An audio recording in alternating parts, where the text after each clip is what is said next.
Name the characteristics of the ideal place for your money. If you could design the perfect place, see, before you can appreciate what I'm about to say, we have to first compare what I'm about to say with what you're doing. How's that?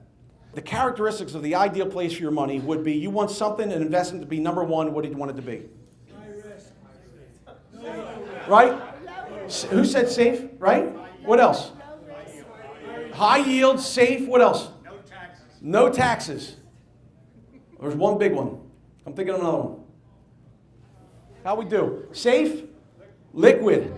Who wants liquidity? Good returns, tax-free. Would this be ideal? This would be ideal. What is the number one thing that you've been told the last 30 years to put your money into for retirement?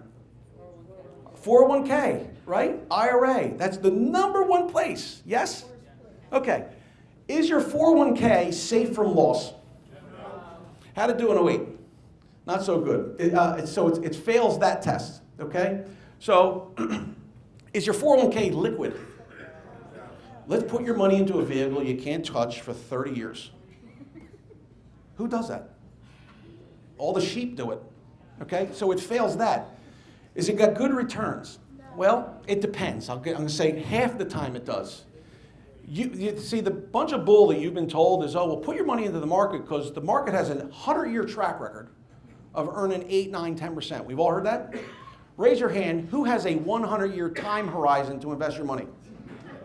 Nobody. You all have 20, 30-year windows, correct, to invest. And there's plenty of 20 or 30-year periods of time the market hasn't moved. Let's look at the last 17 years. Just take my word for this. Really, since 08, the market's up about 20%.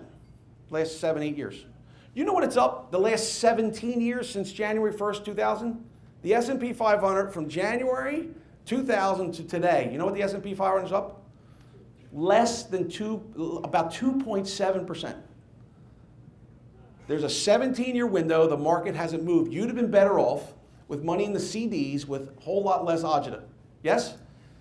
Oh, well, hang in there because you're going to get, oh, well, Dean, I get a match. I get free money in my 401k.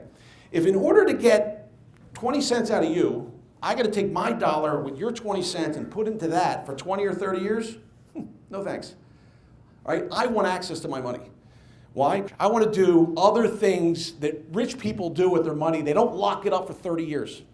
There's business owners here, I'm not going to point at anybody, that I know there's people here with a lot of money, and you didn't get your money by putting it in a 401k. You know who I'm talking about. Who thinks taxes are going higher? Who thinks taxes are going higher? Show of hands. Everybody does. We have a $19 trillion deficit. Taxes have to go higher. Put your money in a 401k. Don't pay taxes today. Pay them down the road when taxes are higher. This is a gold mine for an advisor who charges you a 1% fee to sit on your money for 30 years. And you bought into it. You bought into it.